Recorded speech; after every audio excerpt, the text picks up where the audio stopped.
Suspense.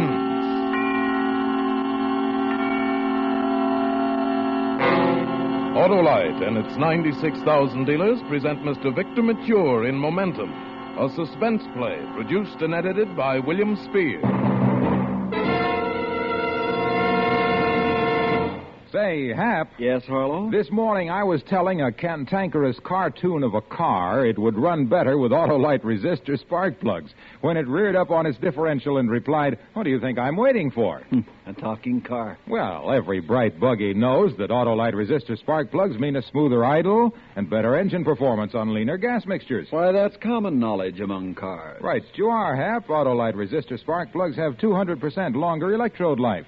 And they cut down on spark plug interference with radio and television, too. Why, millions are in use. Backed by the engineering know-how of Autolite, wide-gap Autolite resistor spark plugs assure top, all-round spark plug performance. Get Autolite resistor spark plugs. Remember, you're always right with Autolite. And now, with Momentum and with the performance of Victor Mature, Autolite hopes once again to keep you in suspense.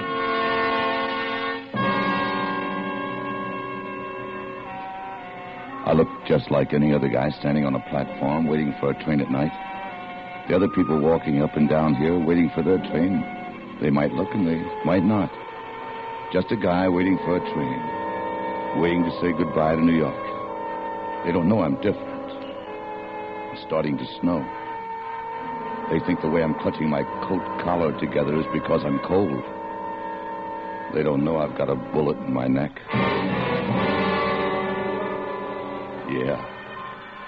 This is some of that bad trouble my wife always is telling me I'm going to get myself in. Bad trouble. All those people dying on account of it. Like a snowball when it starts rolling itself up, gathering, what is it? Momentum. Well, in another 20 minutes, her train will be here, and I'll meet her, and we'll be on our way to San Francisco, and things will be different. Things will be a lot different. I never thought today was going to be like this. Since noon today, it's already lasted a couple million years. A couple of million years.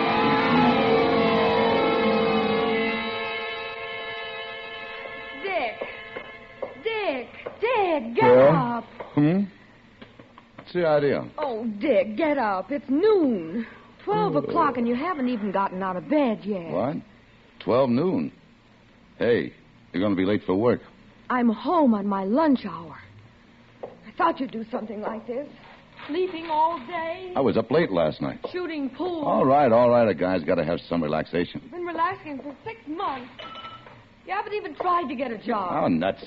Nobody's out of work these days. Like I told you, it's got to be the right thing, that's all. I don't want to take the first stinking job that comes along. Or do you want me to go on supporting you? You didn't have to say that. Well, everybody's saying. The people downstairs, the landlord, everybody. I didn't have my little job. How could we eat? So everybody's saying you're supporting me. Is that it? Well, isn't it? I'll show them. I'll show them all. Who are they with their cheap little ideas and two-bit jobs? You don't have to work like a slave to make a living. Oh, Dick. When you talk like... Sometimes I'm afraid you're going to get in trouble. The guy's a little down on his luck, and all of a sudden, little wifey's a martyr. She has to go out and work. Dick, please. That's it, isn't it? You're a martyr. No, darling, I didn't say that at all. Oh, yes, you did. Yes, you did. Dick, when I get home from work tonight, we're going to have to find a place to live. Now, this place isn't good enough for you, huh? No, darling. This is our last day. We're being evicted. Says who? The landlord stopped me this morning. We owe him 3 months' rent. I simply haven't got it. Well, we have until tomorrow morning. Well, listen, nobody throws Dick Payne out of his own place. I'll try to get home early. And find a hotel, maybe. Wait a minute. Don't bother. I'll get some dough. I know just where. Mr. Burroughs. Oh, Dick, you're not going to Mr. Burroughs. Why not? He owes it to me. He's making money out of my invention, isn't he? Dick, you know that when you worked for Mr. Burroughs, you were paid for everything you did. Yeah, if you call a couple of bucks a week pay. Burroughs is making a lot of dough in that stinking shop just because of my invention. But he's not that way. I worked for him, too, remember?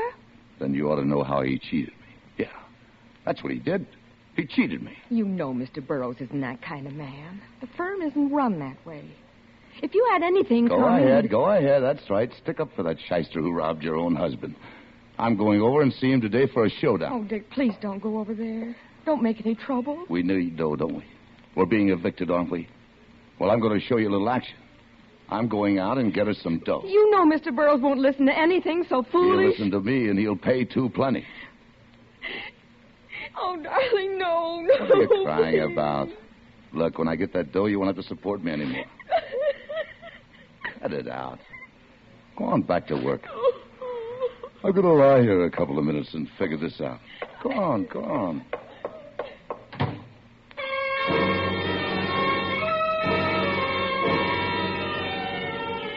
I guess I was pretty sore when I talked to her like that. But it made me mad. You know, like one of those things leads to another and the whole thing gets going like momentum. By the time I cooled off, I was up in the Bronx where Burroughs has his little office and machine shop in back. I phoned from a drugstore on 192nd Street. And the girl said there'd be a lot of people there all afternoon. So I killed time with a double feature. But I was back there at 6:30, just after dark. And I was mad again, thinking about the eviction and all. There was a light in his office, so I got around the side street. And I tried to see what was going on. The blinds were down over the window, but there was enough space for me to see the part of the room. Someone was in there with me. I couldn't see who it was. They were just shaking hands. Well, good night. Don't you worry about it anymore. Good night. I waited right there by the window until whoever it was had gone. Then I walked around and up to the door. But I didn't have to knock. Oh. Good evening, Mr. Burroughs. I was just leaving you. You want to see me about something? Yeah. Yes, sir, I do. Well, all right. Come in, come in. It's chilly out tonight. Feels like snow, maybe. Well, sit down, sit down. Thanks. Now what? Well, I used to work here in the shop once. I quit 6 months ago. Remember me, Dick Payne? I most certainly do remember you, Payne.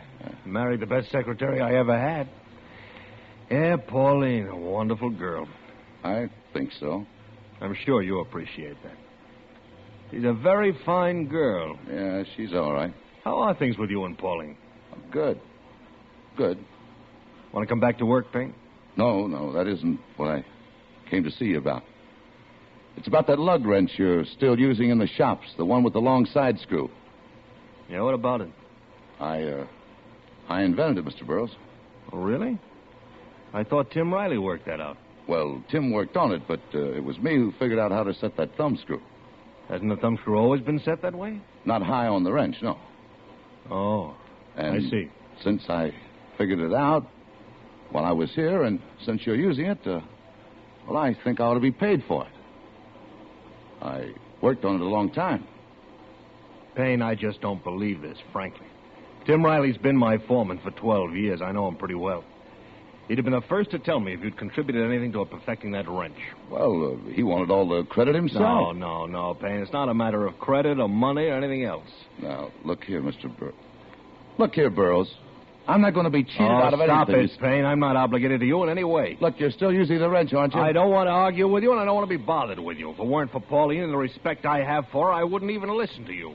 I told her just the Let's other... leave her out of this, huh? She's my wife. Unfortunately for her. You know, Payne, I expected you to try something like this, and I'm ready for it. Yeah, well, where's my dough? Here. I want you to sign this. Here. What is it? A release. Although I don't owe you anything, for Mrs. Payne's sake, I'm giving you some money, because I know you both need it. This release will be my receipt. It'll insure me against you bothering me about this again. Yeah? Go ahead, sign it. Where's the dough? Where's the dough? How much? $200? Well, why didn't you say so? Oh, no, you don't, wise guy. I want more than that. Look, if it's big enough to make me sign a release, it's big enough to bring in a lot more dough. Get out of here, Payne. Get out of here. And who's going to make me? I'm smaller than you, Payne, but so help me, I'll throw you out myself. You're a no-good, worthless... Cut that. How Pauline could ever have seen Look, anything... I told you to leave her out of this, did Now I? get out of here before Give me my I really dough. lose my... Get out of here. Oh, no, you don't. You No! You don't like that, huh? Well, try this.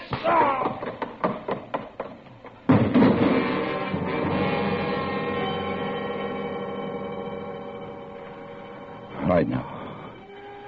All right, now, Mr. Burroughs. Come on, Mr. Burroughs. I didn't mean to... Mr. Burroughs. You see, it was just one of those days. He said something, and I said something, and it all piles up like a snowball. The first thing somebody gets, hurt. If he'd listened to reason and... Well, if he'd just listened to reason, he'd be alive now. When I felt his pulse, there was nothing. I opened his coat to feel his heart. And that's when a black chamois billfold fell out. It was crammed with money. My money.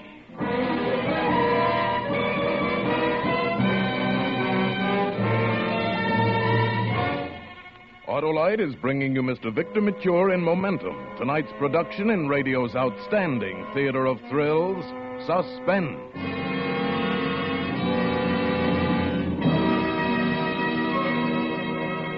Hey, Hap, what's the book you have there? Just a story I'm reading, Harlow. Ruggles of Red Gap. Really? Say, maybe you'd be interested in my life story, Wilcox of Wide Gap. Wilcox of Wide Gap? Mm-hmm. It's all about my sterling and sensational success selling Wide Gap Autolite resistor spark plugs. Sensational success? You? Certainly. Didn't you know that over 20 million Wide Gap Autolite resistor spark plugs have been sold? And small wonder. Who can resist having a set of Wide Gap Autolite resistor spark plugs installed in his car when I tell him these Wide Gap whizzes mean smoother engine idle, better performance on leaner gas mixtures, actual gas savings? Why, everybody goes for Autolite resistor spark plugs with the exclusive built-in 10,000-ohm Autolite resistor.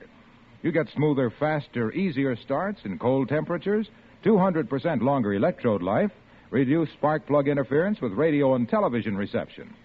So, friends, see your neighborhood Autolite spark plug dealer and have him install a set of the famous Wide Gap Autolite resistor spark plugs in your car. Remember, you're always right with Autolite. And now, Autolite brings back to our Hollywood soundstage Victor Mature in Momentum, a tale well calculated to keep you in suspense. 11:50. The train will just be pulling out of Grand Central now. It'll be here in 10 minutes, 12 o'clock. It won't be long now. Another 10 minutes, I'll be safe on that train with Pauline. And all of this will be over. I'll make it. Nothing's going to stop me. Nothing. Not even this bullet. He started it all, Mr. Burroughs. And then the whole thing got going. Momentum. I didn't mean to kill him. I just went there to get my money, the money he owed me for using my invention. But nobody saw me do it, and I got out of there.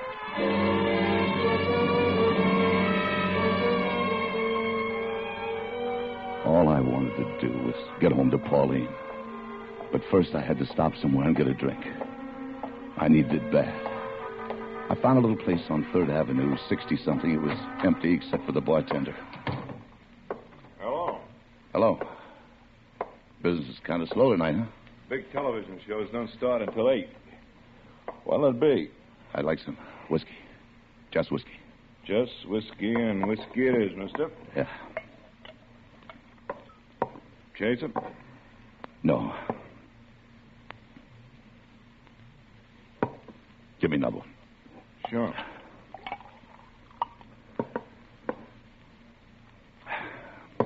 Kind of dry, huh? Yeah.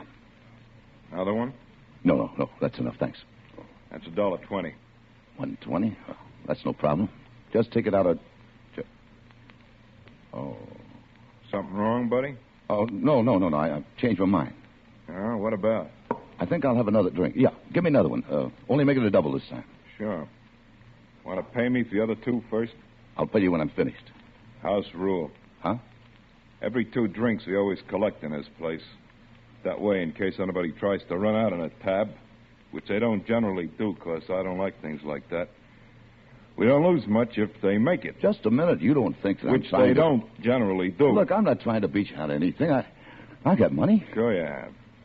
You know, there's some guys around this town you just can't tell about. What's the matter? I feel a little sick. Where's the washroom? Door right back there behind a cigarette machine. Want to pay me now? I'll be right back. Just my luck. The drinks were more than the change I had in my pocket. That meant I had to break one of those bills I took from Burroughs. They were all 50s and 100s. I couldn't take a chance on that bartender. He might think it was funny and remember and tell the police. I got panicking. It was another one of those snowballing things. I had to get out of that place. In the washroom, there was a window that led off to the alley. I just raised it, and it was climbing up on the sill when the bartender walked in. He was carrying a gun. All right, wise guy. I thought you'd try something like this. Come on, get off of that ledge. Look, I was only opening the window to get some air in here. Yeah, sure. Tell it to the cops. I'll pay you. Look, I'll pay you anything you want. A deadbeat. I spotted you the minute you walked in the joint. I can spot him a mile off. Now, come on, get moving. No. Let go of my arm, you crazy fool. Tell me. Floated, you might get scared. Let go of me. You. You're crazy.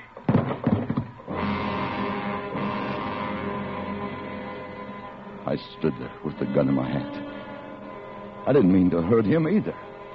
But he tried to turn me over to the police for nothing. I hit him in the leg, but he was out cold. I didn't know what to do. I didn't dare leave the gun. I just didn't know what to do. Finally, I thought I heard somebody coming in the front. I found the back door and ran until I was out of breath. I went up the stairs of our apartment house 2 at a time, and by the time I got inside my door, I thought my knees were going to buckle. But I had the safe feeling that a guy's own place gives him, no matter how stinking it is. Pauline was cooking supper. Dick? Oh, Dick, hello. Liver and onions again? I heard you come in, Dick. I'm glad you're home. Liver and onions. Well, I know it isn't one of your favorites, but liver was on sale. Turn it off. All right. But I'm going to eat it. No, you're not. Neither one of us are. Dick, what is it now? You've been drinking. 2 drinks and I'm drunk, huh? I didn't say that. But when you drink, it means something's happened. What is it this time? I made up my mind. Oh, you mean you're going to take a job? Yeah. Oh, darling. Well, you haven't heard it all yet. I don't need to hear anymore. Listen, I know I haven't been the model American husband. Oh, Dick. Nobody ever voted me the guy most likely to become a millionaire, but, honey, well, I didn't always get the breaks, No, of course not. You need to get a certain amount of momentum to... Why kid anybody? It's been my fault. No, it hasn't, darling. Mm-mm. You've tried in your own way. Don't keep it up. Everybody thinks I'm a sponge or a deadbeat. You told me they did. They don't know you like I do. Nobody believes in me. There's no reason why they should. I believe in you. Do you really? Yes, darling. Yes. Say it again. I believe in you. How much? As much as anybody could. More. Would you believe in me in Chicago or Milwaukee or in San Francisco? Anywhere. Anywhere in the world. All right, then we're going. Going? Where? San Francisco. But my From dog. now on, I'm doing the work for this family. Well, how can we Look, pick I've right got the up- money here. Look at it. Dick. How much is this you have? Where'd you get this? Never mind. Look, I got it, and it belongs to me. Take half of it. Go ahead, take it. Well, all right, but I Now, look, already... go down to Grand What? Central and buy 2 Pullman tickets to San Francisco on the 9 o'clock train. Well, I'll have to pack. Did you rob a bank? Don't bother. Buy what you need downtown. It'll give you something to do. From now on, we forget this stinking place and start over from the bottom up. New clothes, new landlords, jobs, new friends, and new enemies. Dick Payne will show them. Yeah, I'll show them all what I can do. Well, why do you want me to go alone to the station? Why aren't you coming? I got business to do first. I'm going to pay off all my debts, everybody I owe. How do you like that? Oh, it's wonderful, Dick, but... Honestly, now, where did you get that Skip the money? questions. It's my dough. I work for it. Satisfy you? Well... Now, listen. You get reservations at Grand Central and get on the train. It stops at 125th Street. I'll be busy uptown, so I'll get on at 125th. You got it? 125th Street Station. Right. Yeah. And when that train pulls out of that station, the guy sitting next to you is going to be me. Oh. And we'll be heading for a new life, baby. A new life.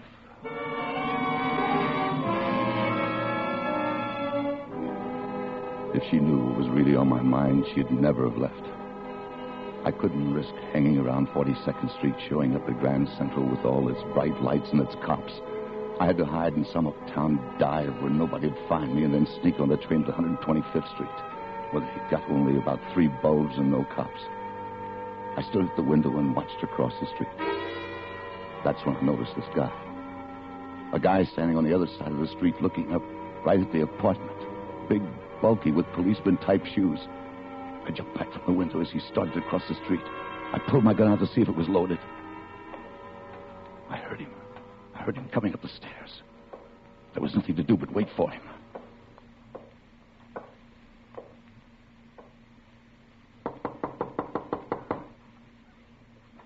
What do you want? You're Richard Payne? No, Anderson's my name.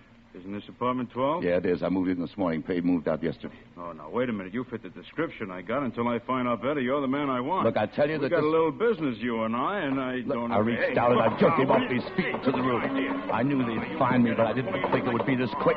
He was big and he knew how to handle himself, but I swung the butt of my gun against the side of his head and he went limp. I held him up against the door. I didn't want to touch him, but I thought maybe I could find something in his pockets that would tell me how they knew about me. He didn't have a gun or a badge, only a piece of paper. He was a bailiff from the city hall. He's come to evict us. Evict us, and I'd killed him. I wasn't a killer. It was this momentum. Everybody I met.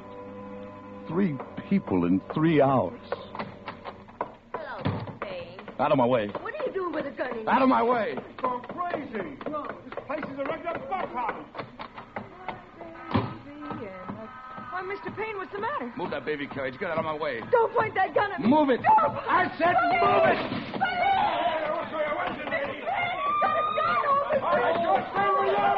Oh, no, you don't, Topper.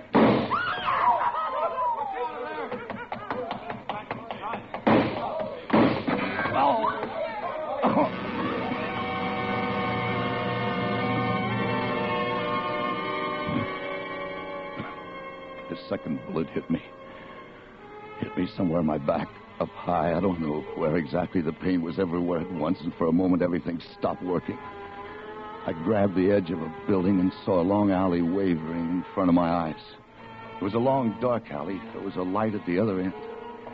I got my breath and started towards that bright spot. I knew the whole neighborhood would be after me. Besides everything else, now I'd been shooting at cops. The light at the other end turned out to be a milk truck without a driver. All of a sudden, nobody had to tell me what to do. I got in and I drove off.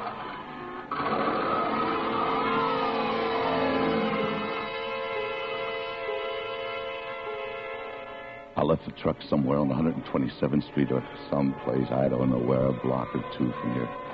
The toughest thing of all was climbing the stairs to get up here to the station. 3 flights of stairs, a step at a time, and like my head would fall off from pain every time I took a step. The Broadway Limited, non-stop to Chicago, just arriving. Just a minute. Oh, hello. Hey, you sick, mister? Where did the Pullman stop? Oh, the Pullmans always stop up front by the second light. What time does the Chicago train come in? Oh, they just arrive. Leave a Grand Central 11:50 o'clock. Arrive here 12 midnight under the hat. 80 years I sweep up the platform, always on the time. You gonna catch? Yeah. Where's your bags? My wife got on at Grand Central with the luggage. I'm meeting her.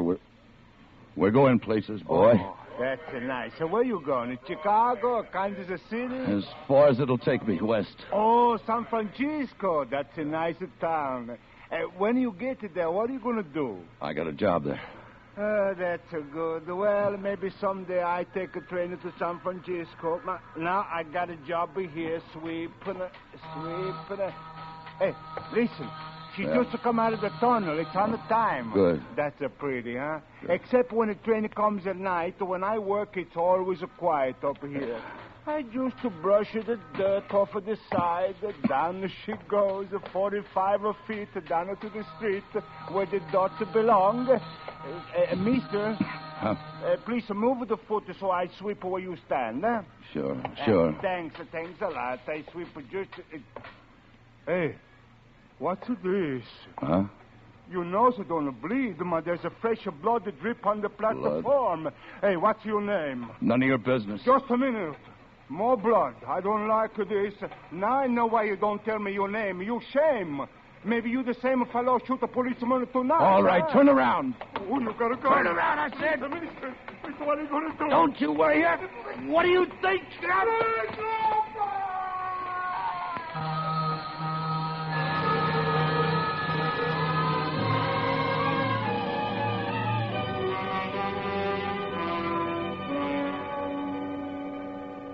What? You from the Broadway Limited? Help me up the steps, Fine, please. sure. Thanks. There you go. Oh, What's the matter with that fella? He looks so funny. Dick? Oh, here I am. You were going right past me. Pauline. The lights were flickering. I couldn't see. I Dick, couldn't what's wrong? see. Just tired, terribly tired. I kept my word and met you, but I'm so tired. Dick, you're hurt. Take care of me, Pauline. Don't let them get to me. Don't let... Who? What is it, dearest? Who are they? Hold me. Hold me, Pauline. Oh, darling. What did you do? It wasn't my fault. I went to get the money from Burroughs. The money he owed me, I killed him. Oh, no. And everything no, went wrong. no. Everything. All those people, but I had to get that money. I had to get that money for us. Oh, Dick, no. I had to. What? I got off work early and went to see Mr. Burroughs. He gave me $200. He said when you came by, he'd have you sign a release for it. Pauline. Dick. Oh, Dick. Oh, Dick.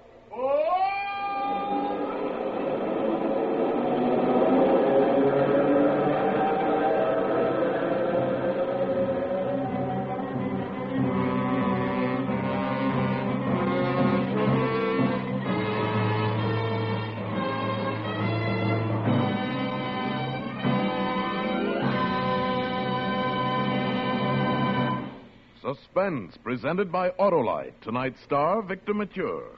Mr. Mature, that was a top performance. Well, thanks a lot. Do you know something else that gives a top performance? Well, you're probably going to say Autolite resistor spark plugs, huh? Vic, you're right with Autolite. Harlow, I would have been very much surprised if you'd said anything else. Why, sure. Autolite resistor spark plugs with the exclusive built-in 10,000 ohm Autolite resistor permit a wide gap setting, giving top spark plug performance. Top performers, too, are the more than 400 other products made by Autolite for cars, trucks, planes, and boats in 28 Autolite plants coast to coast. They include complete electrical systems for many of America's finest cars. Spark plugs, batteries, starting motors, generators, coils, distributors. All engineered by Autolite to fit together perfectly, work together perfectly, because they're a perfect team. So, friends, don't accept electrical parts that are supposed to be as good. Insist on and get Autolite, original factory parts at your service station, car dealer, garage, or repair shop. Remember, you're always right with Autolite.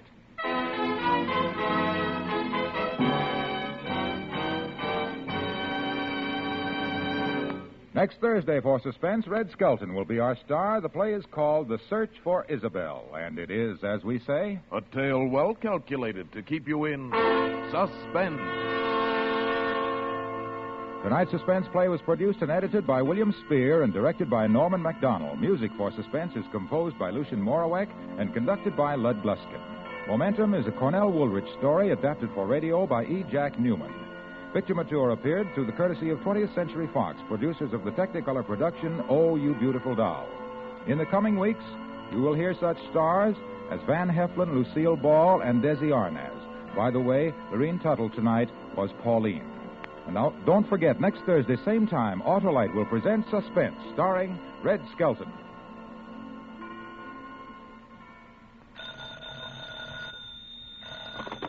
You can buy Autolite resistor spark plugs, Autolite stay-full batteries, Autolite electrical parts at your neighborhood Autolite dealers. Switch to Autolite. Good night. This is National Safety Congress Week. The Electric Autolite Company, which received the National Safety Council's Public Interest Award this year, urges you to do your part to promote safety on the highway, in the home, and on the job. Drive slowly. Death and danger travel in fast company. And remember to be careful wherever you are. The life you save may be your own. This is CBS, the Columbia Broadcasting System.